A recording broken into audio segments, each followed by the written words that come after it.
जय श्री राम। श्री सीता रामचंद्राभ्याय नमः। सनातन धर्म की जय। हर हर महादेव।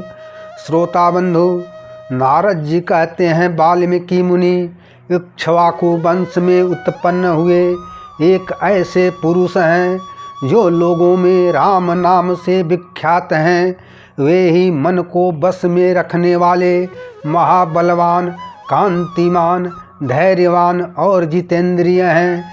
वे बुद्धिमान, नीतिज्ञ, वक्ता, शोभायान तथा शत्रु संहारक हैं। उनकी छाती चौड़ी तथा धनुष बड़ा है।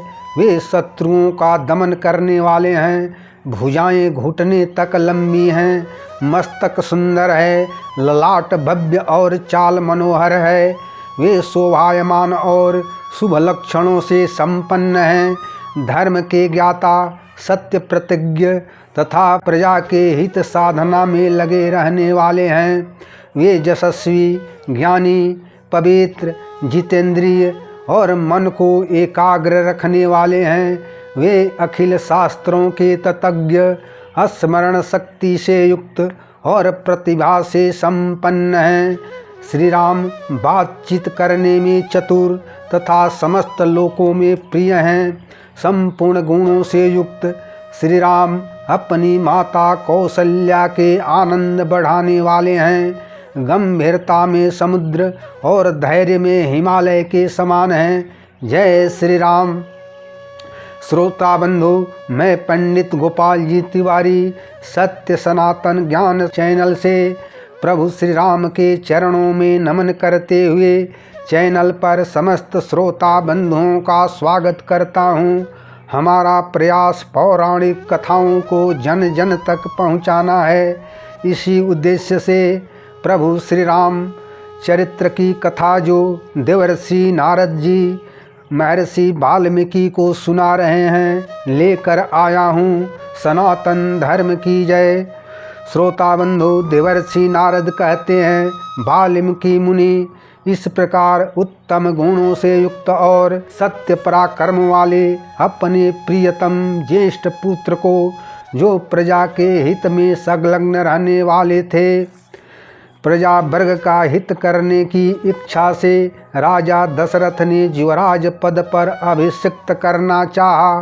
तदंतर राम के राज्याभिषेक की तैयारी देख रानी कैकेयी ने, जिसे पहले ही वर दिया जा चुका था, राजा दशरथ से यह वर मांगा कि राम को वनवास और भरत का राज्याभिषेक हो।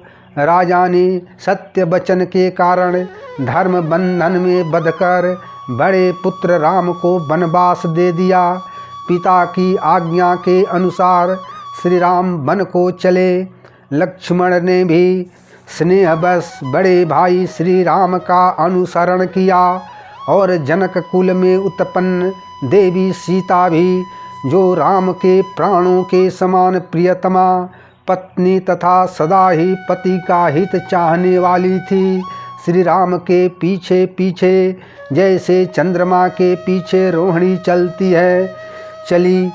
उस समय राजा दशरथ ने अपना सारथी सुमंत को भेजकर और पूर्ववासी मनुष्यों ने साथ जाकर दूर तक उनका अनुसरण किया। फिर श्रृंगबेरपुर में गंगा तट पर अपने प्रिय निषाद राज गुह के पास पहुंचकर श्री राम ने सारथी को विदा कर दिया। निषाद राज लक्ष्मण और सीता के साथ श्री राम एक वन से दूसरे वन में गए। मार्ग में अनेकों नदियों को पार करके महर्षि भारद्वाज के आश्रम पर पहुँचे। निषाद राज को वहीं छोड़कर भारद्वाज ऋषि की आज्ञा से चित्रकूट पर्वत पर गए। वे वहाँ तीनों वन में नाना प्रकार की लीलाएं करते एक रमणीय कुटी बनाकर आनंद के साथ रहने लगे। श्री राम के वन चले जाने पर पुत्र शोक से पीड़ित राजा दशरथ राम का नाम ले लेकर विलाप करते हुए स्वर्गवासी हो गए। राजा के स्वर्ग गमन के पश्चात महर्षि वशिष्ठ आदि द्वारा भरत को राज्य संचालन के लिए नियुक्त किए जाने पर भी राज्य की कामना न करके भरत बड़े भाई श्री राम को मनाने के लिए वन को ही प्रस्थान किए। चित्रकूट में पहुंचकर भरत जी ने अपने बड़े भाई श्री राम से याचना की और कहा, धर्मज्ञ आप ही राजा हों, परंतु महान यशस्वी श्री राम ने भी पिता के आदेश का पालन करते हुए राज्य की अभिलाषा नहीं की। तब श्री राम ने राज्य चिन्ह के रूप में अपनी खड़ाऊ भरत को देकर राज्य संचालन का आग्रह किया। नारद जी कहते हैं, वाल्मीकि मुनि भरत ने राम के चरणों का स्पर्श किया और राम के आगमन की प्रतीक्षा करते हुए वे नंदी ग्राम से सन्यासी का जीवन बिताते हुए राज्य करने लगे। भरत के लौटाने पर श्री राम, लक्ष्मण और देवी सीता दंडकारण्य में गए। उस वन में विराध नामक राक्षस को मारकर सरभंग सुतीक्षण अगस्त ऋषि का दर्शन किया। फिर अगस्त ऋषि के आग्रह से श्री राम ने इंद्रधनुष, एक खड्ग और 2 तरकस, जिनके बाण कभी समाप्त नहीं होते थे, ग्रहण किए। एक बार श्री राम के पास तेजस्वी ऋषि महर्षि राक्षसों के वध के लिए आए और श्री राम ने राक्षसों के वध की प्रतिज्ञा की।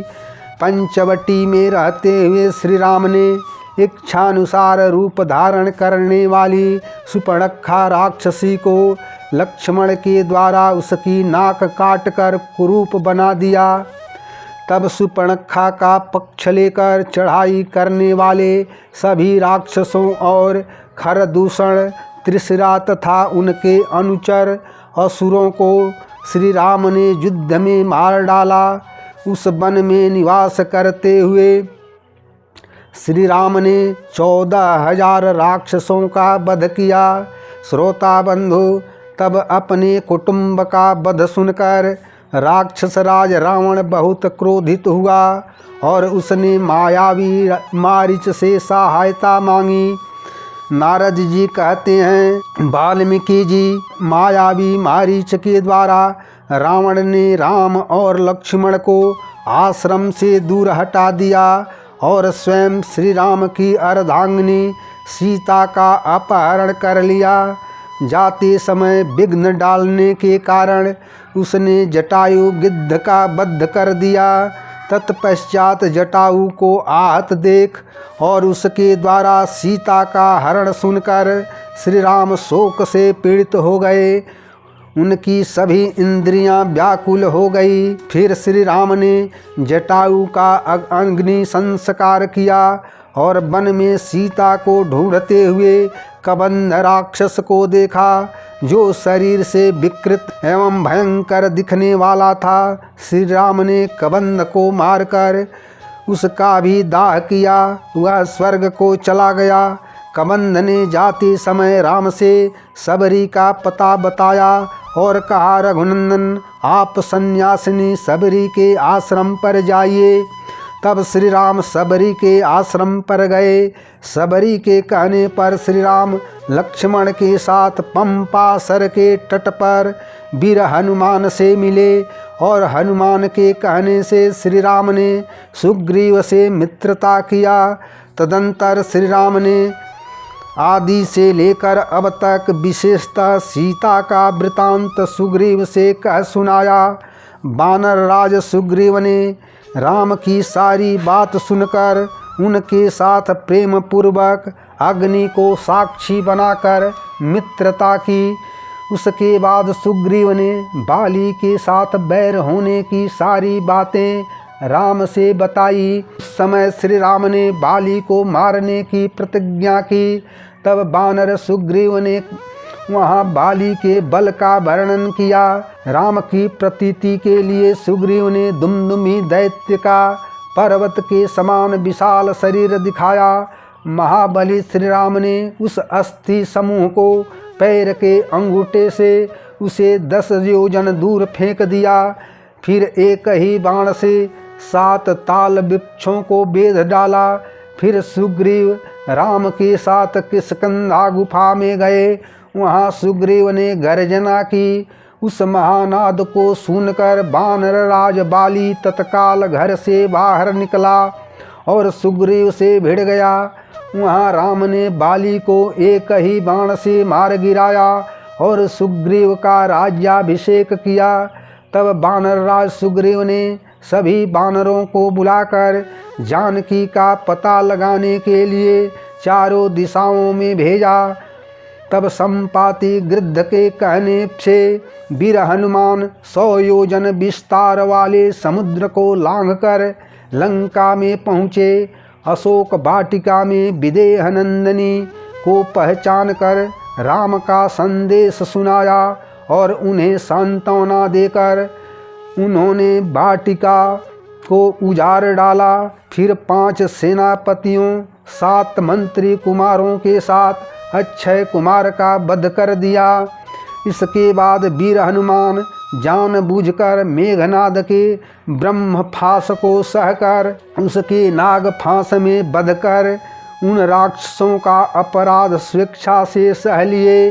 तत्पश्चात समस्त लंका को जलाकर हनुमान जी राम को सीता का संदेश सुनाने के लिए लंका से लौट आए और श्री राम को प्रणाम करके बोले, मैंने माता सीता का दर्शन किया है। इसके अनंतर वानर सेना और सुग्रीव के साथ श्री राम समुद्र तट पर जाकर अपने बाणों से समुद्र को क्षुब्ध किया।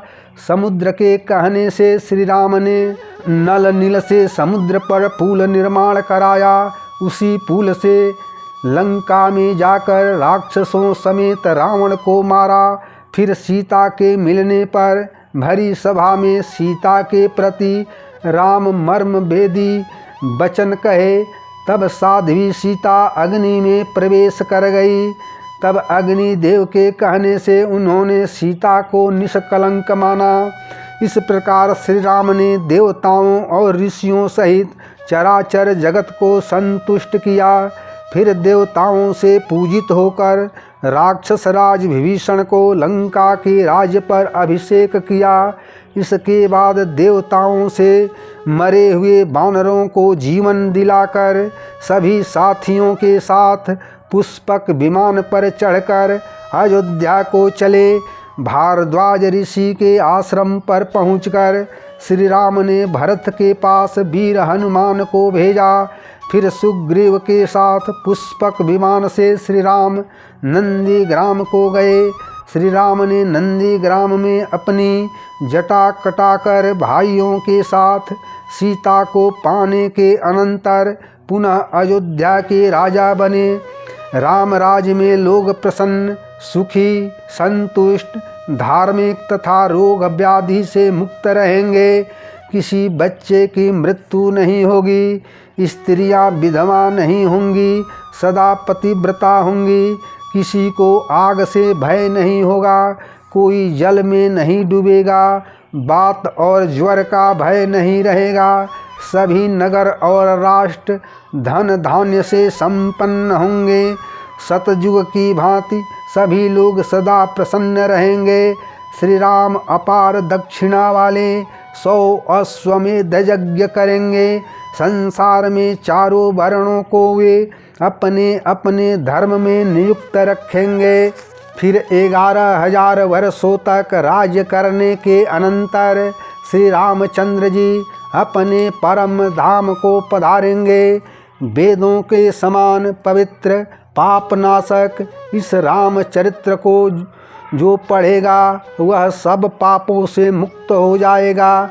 नारद जी कहते हैं, वाल्मीकि जी, आयु बढ़ाने वाली इस रामायण कथा को पढ़ने वाला मनुष्य मृत्यु के अनंतर पुत्र पौत्रों के साथ ही स्वर्गलोक में प्रतिष्ठित होगा। जय श्री राम। श्रोता बंधु, रामायण महाकाव्य की संपूर्ण कथा सुनकर लाइक करें, शेयर करें, कमेंट करें तथा चैनल को सब्सक्राइब जरूर करें। सनातन धर्म की जय। जय श्री राम। हर हर महादेव।